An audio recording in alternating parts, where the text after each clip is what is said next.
নাহমাদুহু ওয়া নুসাল্লি আলা রাসূলিহিল কারীম। সুপ্রিয় শ্রোতা মণ্ডলী, যারা আমাদেরকে দেখছেন সকলকে জানাই আজকের অনুষ্ঠানের পক্ষ থেকে অসংখ্য মোবারকবাদ। প্রিয় দর্শক, আজকে একটি বিষয় নিয়ে আলোচনা করব, তা হচ্ছে কোরআনুল কারীমের অর্থ না বুঝে পড়লে সওয়াব হবে কিনা। বর্তমান সময়ে লক্ষ্য করা যাচ্ছে বিভিন্ন ব্যক্তি সমাজের মধ্যে মানুষকে বিভ্রান্ত করার জন্য এ কথা বলে বেড়াচ্ছে যে কোরআনুল কারীম না বুঝে পড়লে, অর্থ না বুঝলে সওয়াব হবে না। প্রিয় দর্শক, এ কথা একেবারেই ভিত্তিহীন। বরং কোরআনুল কারীম এমন একটি গ্রন্থ, যদি কোনো ব্যক্তি কোরআনুল কারীম নাও বুঝে, অর্থ না বুঝে, তবুও কোরআনুল কারীম পড়লে সওয়াব হবে।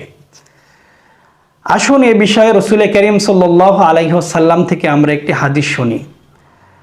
তিরমিজি শরীফের 2910 নম্বর হাদিসের মধ্যে এসেছে, ওয়ান ইবনে মাসউদিন ক্বাল রাসূলুল্লাহি সাল্লাল্লাহু আলাইহি ওয়াসাল্লাম, হযরত ইবনে মাসউদ রাদিয়াল্লাহু তাআলা আনহু থেকে বর্ণিত, তিনি বলেন রাসূল কারীম সাল্লাল্লাহু আলাইহি ওয়াসাল্লাম বলেছেন, মান ক্বারা হারফাম মিন কিতাবিল্লাহ ফালাহু হাসানাতুন, যে ব্যক্তি কোরআনুল কারীম থেকে একটি হরফ পাঠ করবে, ফালাহু হাসানাতুন, সেই ব্যক্তিকে আল্লাহ রাব্বুল আলামিন একটি নেকি দান করবে। ওয়াল হাসানাতু বিআশরি আমসালিহা, আর একটি নেকির যে মর্যাদা সেটি হচ্ছে 10টি নেকির পরিমাণ হবে। রাসূল কারীম সাল্লাল্লাহু আলাইহি ওয়াসাল্লাম আরো বলেন, লা আকুলু আলিফ লাম মিম হারফুন, আমি এটা বলি না আলিফ লাম মিম এটা একটি হরফ, বরং ওয়ালাকিন আলিফুন হারফুন ও লামুন হারফুন ও মিমুন হারফুন, বরং আলিফ একটি হরফ, লাম একটি হরফ, মিম একটি হরফ।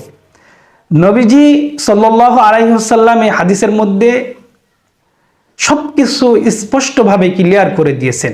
এমনকি কেউ যদি ফিতনা সৃষ্টি করতে চায় যে কোরআনুল কারীমের অর্থ না বুঝলে সওয়াব হবে না, তাদের কথার জবাব এই হাদিসের মধ্যে চলে এসেছে। দেখুন, কেউ যদি আলিফ কোরআন থেকে উচ্চারণ করে, লাম উচ্চারণ করে, মিম উচ্চারণ করে, এই যে অক্ষর, এটার অর্থ যদি কেউ না জানে তবুও সওয়াব হবে। নবীজি স্পষ্টভাবে হাদিসের মধ্যে বর্ণনা করে দিয়েছেন। সুতরাং যারা বলবে কোরআনুল কারীম না বুঝে পড়লে সওয়াব হবে না, কোনো ফায়দা নাই, তাদের কথা একেবারেই ভিত্তিহীন, তারা ফিতনাবাজ। আল্লাহ রাব্বুল আলামিন তাদের থেকে আমাদের হেফাজত